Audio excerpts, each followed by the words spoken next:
Stock x ray, इसमें हम आज बात करेंगे कुछ एक ऐसे छोटे शेयरों पर जिस पे कि निवेशक जनरली फंस जाते हैं और जब भी मार्केट में थोड़ा सा मोमेंटम आता है तो उन शेयरों में इन्वेस्ट कर लेते हैं।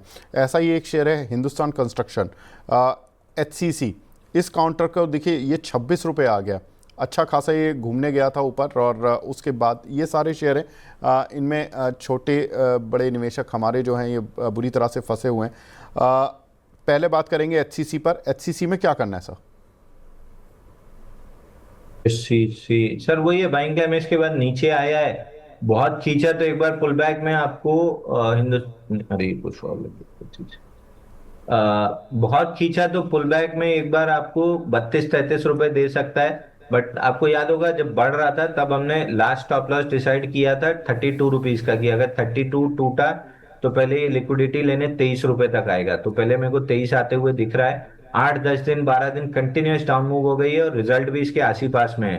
तो एक आध मूव मिल सकता है 30 एक रुपए के आसपास तक का। बट ये लॉन्ग टर्म शॉर्ट टर्म किसी वॉच लिस्ट में आपके होना नहीं चाहिए। ठीक है, तो यहाँ पर फिलहाल तो अवॉइड की रहा है।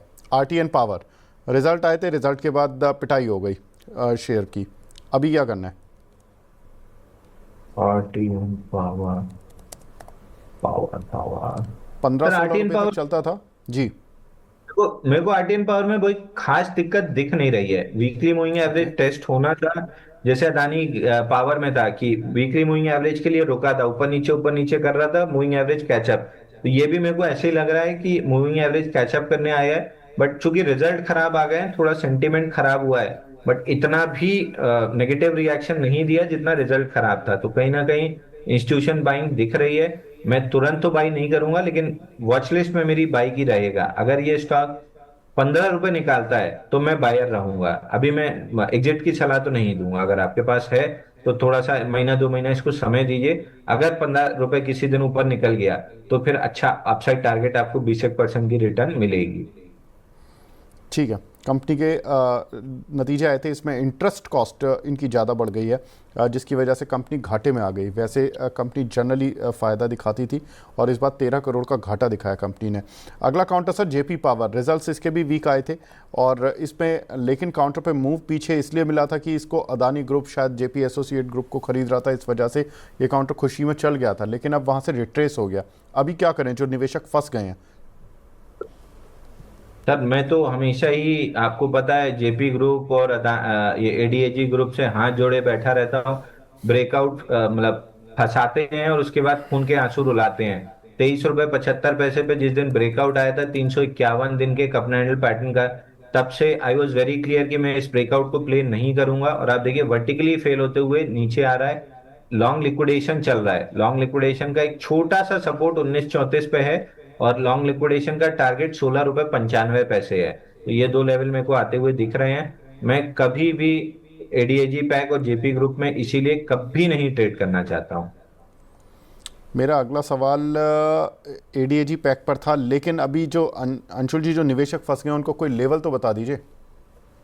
सर एग्जिट कर लेना चाहिए जेपी पावर से। यहां कर लें तो भी अच्छा है, कोई पुल बैक 22 तक मिल जाए तो भी कर लें, अच्छा है। हाई लाइकली, मतलब मैं 90% से ज्यादा श्योर हूं कि ये 16 रुपए 90 पैसे आएगा। अब ये आर पावर कहाँ तक आएगा? ये पिटते हुए 50 रुपये तो आ गया सर। सर आर पावर, आपको याद होगा मैंने एटीआर एक्सटेंशन कैंडल भी आपको दिखाई थी 10 जून और 11 जून को, कि एटीआर एक्सटेंशन हो चुका है 50 रुपए पे। अगर ये एटीआर एक्सटेंशन का पुल बैक आता है और अगर ये पुल बैक में 64 नहीं प्रोटेक्ट कर पाया, जिसकी उम्मीद मेरे को कम थी, तो 48.5 का टारगेट था। 2-4 दिन में आपको 48.5 मिल जाएगा। वहां से फिर शायद स्टॉक गिरना बंद कर दे, एक बाउंस बैक भी दे सकता है, मगर मोस्ट लाइकली बेस बनाना स्टार्ट करेगा। तो 48.5 के नीचे जाएगा इसकी उम्मीद कम ही दिख रही है। बट वहां से क्या बाइंग करना चाहिए? तो again ADAG pack I would avoid. तो 48.5 यहाँ पर सपोर्ट मिल जाएगा। ये एक इम्पॉर्टेंट चीज़ है जो अब बिल्कुल सपोर्ट के पास ये लगभग आता हुआ दिख रहा है।